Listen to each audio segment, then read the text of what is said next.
We are going to go through Retirement 101. What does it mean to retire from the University of Nebraska? So as I mentioned earlier, all the benefits on all 4 campuses are exactly the same. So if you're live streaming in, this will be applicable to you.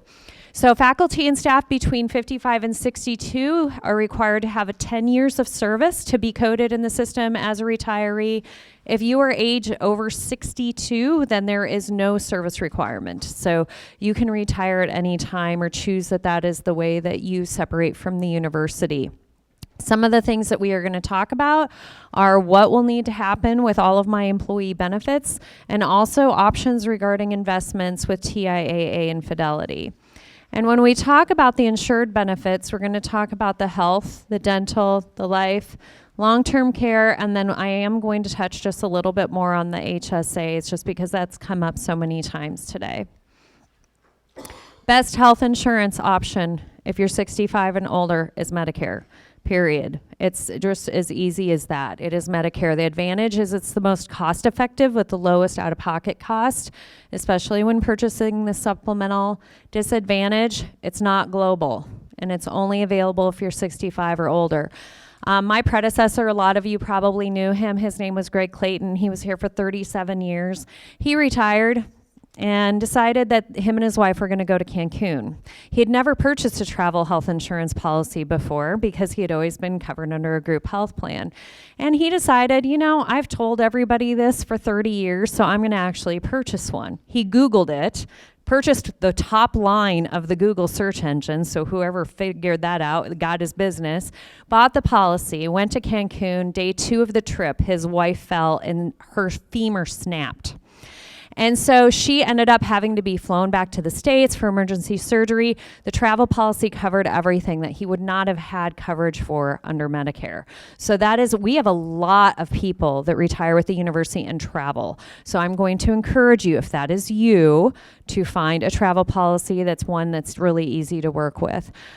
If you enroll in Medicare after you turn age 65, as Pat mentioned earlier, there are forms in our office. We actually link to the Medicare site, so we always have the most current form for you. I will tell you that the benefits offices have to see in the system that you are retiring. We cannot fill out that form without knowing what your last date of coverage is. How we know that is that you've actually submitted a letter to your department saying, this is my last day. And your department then tells us that is your last day. So once you're able and you feel comfortable giving that to your department, then you can start working towards getting Medicare forms filled out with our department, okay? But there is kind of a sequence of how that needs to go down.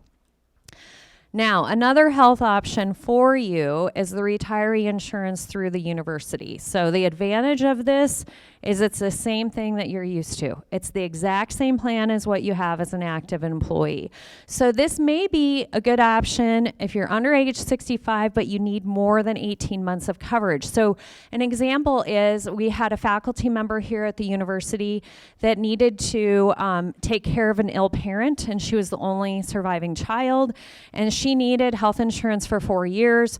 Her parents had quite a bit of money. This was an option for her to have 4 years of coverage until she was Medicare eligible. So there is still viability in this option, but I'm going to tell you that the disadvantages are it's very expensive. As you can see in the very last bullet, right now, if you are under age 65, the single premium is over $1,300 a month, okay? This plan still has the deductible and out-of-pockets to meet. So it's not like a Medicare supplemental that once you pay for your premiums, pretty much all of your out-of-pockets are met. So, and you do not want to be on the retiree health insurance plan after age 65 as it's not credible coverage. Now, we do have a few employees that have decided they do not want to enroll in Medicare. They enroll in the retiree option, but then they are pretty much stuck there. If they ever decide to leave the retiree health insurance, they are penalized that 10% fee per year for every year they did not enroll in Medicare that they were eligible, okay? So, but we do have a handful that do not want the limitations of Medicare. But I would say 99.5% of our people enroll in Medicare. Okay, COBRA. We actually have a lot of retirees that use the COBRA as a Band-Aid. So maybe you're 64 and your husband's already retired and you just need a little bit of extra coverage without it being really super expensive. So the Advantage, again, is the same health and prescription coverage as active employees. It is a shorter time window of the 18 months. It is more expensive than Medicare, so you do not want to be on COBRA if you're Medicare eligible. That's not a good plan for you. But another advantage to COBRA is that if you go mid-year and you've met all of your deductibles and your out-of-pockets, they roll over onto your COBRA plan. Okay, because it is associated with the university still. So if you're going mid-year, this is an option for you if you know that you're going to meet all of your deductibles and out-of-pockets. It most likely is still going to be cheaper than the Affordable Care Act insurance that's out there, but again, it's limited to the 18 months. So it's an option, but it's a limited option for you. Sure. Oh, yeah. So the question is, do you have to take over from 18 months? No, you can. It's a month-to-month plan. And so it is really considered an individual plan. So no, you can use it for 3 months or 9 months or whatever the combination. Correct. Yep, that is fine. So the dental insurance, I would say this is the biggest benefit that the University of Nebraska offers. You can remain on the dental by paying in one of two ways, either by direct debit on a monthly basis, or you can pay the full annual premium up front. I will tell you, we would prefer you being on direct debit. If something ever happens to you, it makes it very difficult to get the payment back to the people. It's just an easier way for us to maintain the payments. Again, it's the exact same plan as the active employee plan. You pay it on the 5th of the month for that month's coverage, so you're paying on a current basis. Single premium is $26, employee and spouse is $54. I had one of my faculty members from an extension office that called Blue Cross Blue Shield about a year ago. They were comparing apples to apples, looking for the exact same Blue Cross plan that we offered on our dental insurance last year, and he was quoted about $42 a month for single premium. So that gives you an idea of how much you'd be saving on a single program by staying under the retiree dental. I do know that there are some Medicare policies now that are really packaging everything in a pretty bow. So they're packaging your Part G supplemental, your Part D prescription. They're throwing in vision, they're throwing in dental in there. And so I tell you, price it out. Price it out. But if you in the dental program at the time of retirement, then you cannot come back on it.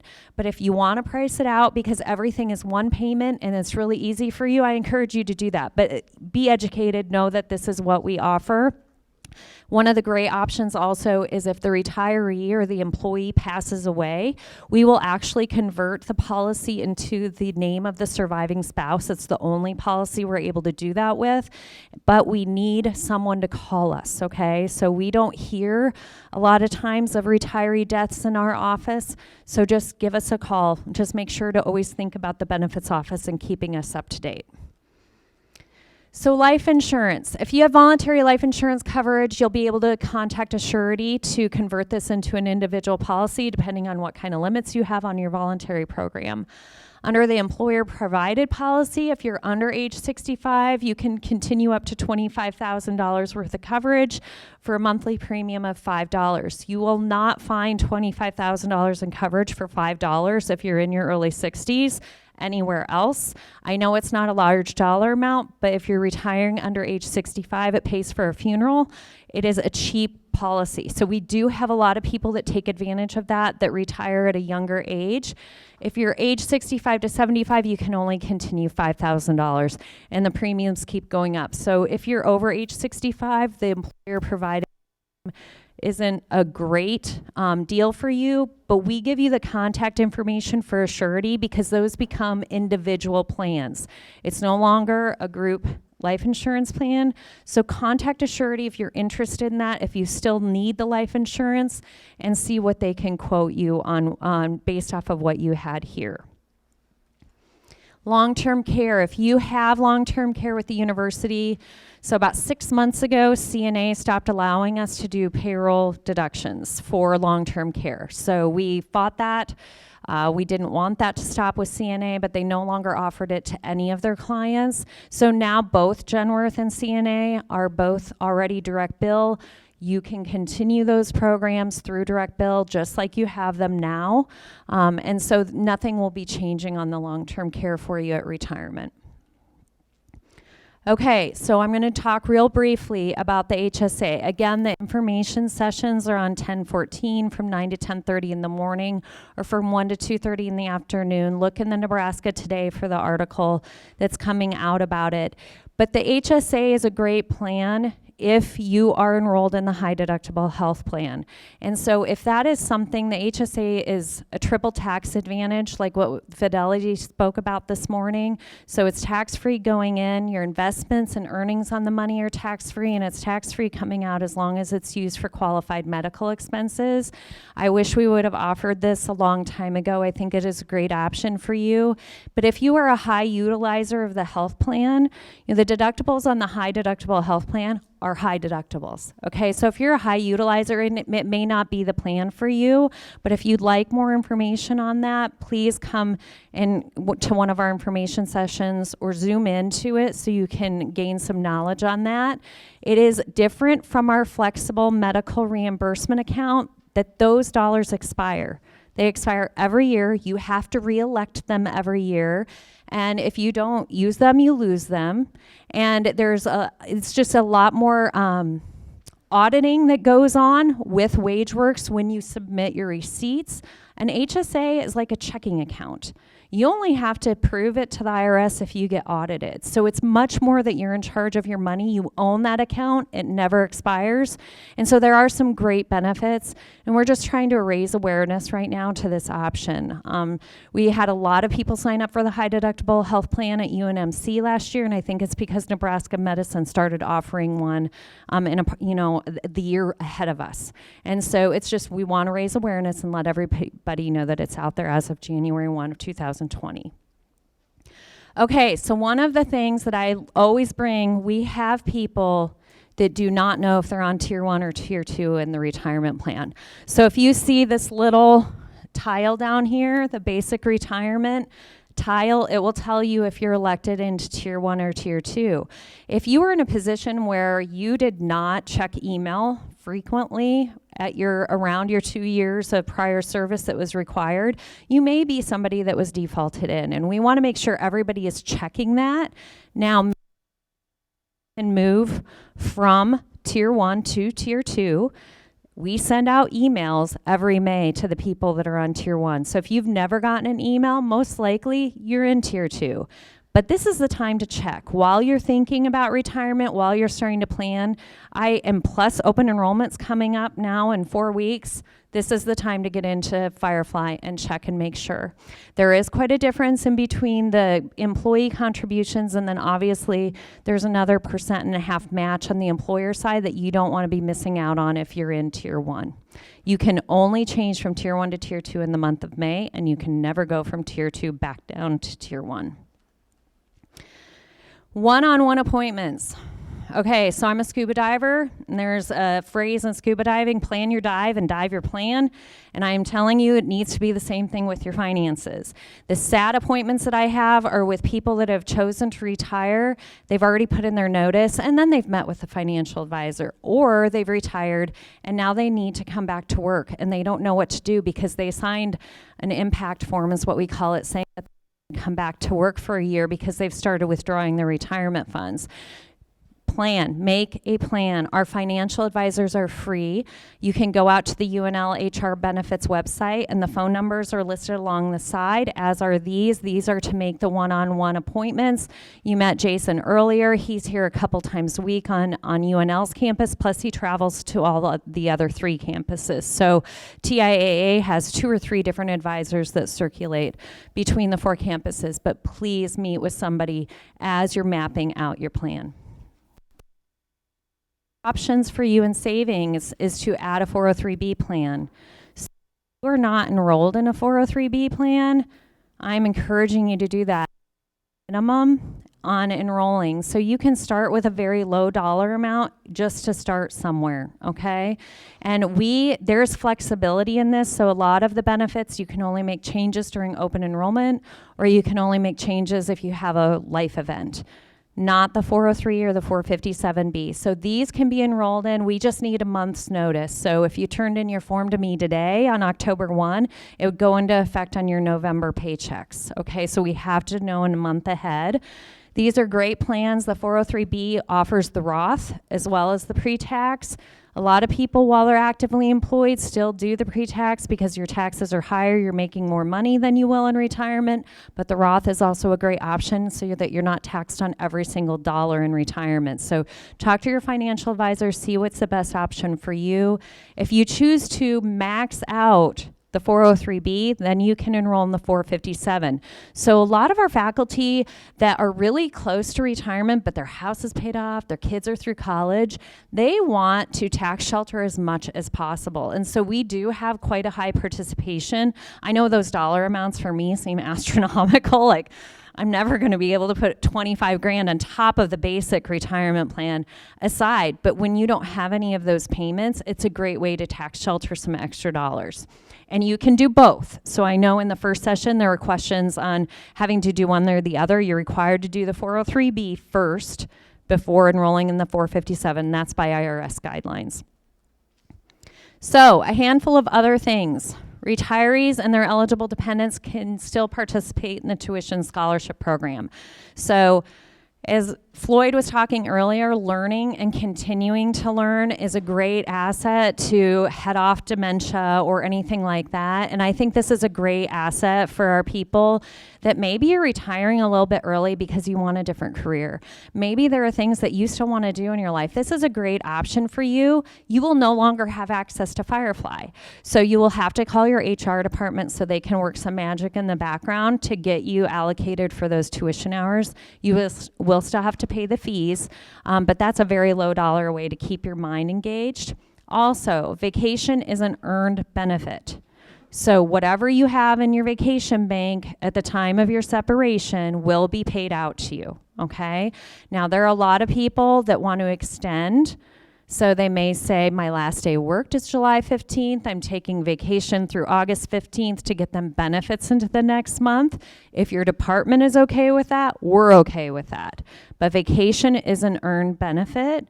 Sick leave, if you are office service and hired before January 1 of 2018, you get 25% of your sick leave. Do you have a question?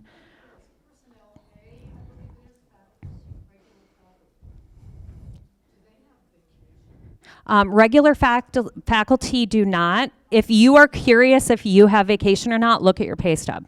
It says it down in the bottom left-hand corner if you don't know, because that is how I look for people that come to me with me. I just look at their pay stub because it'll have all zeros if they're not eligible for vacation. Okay?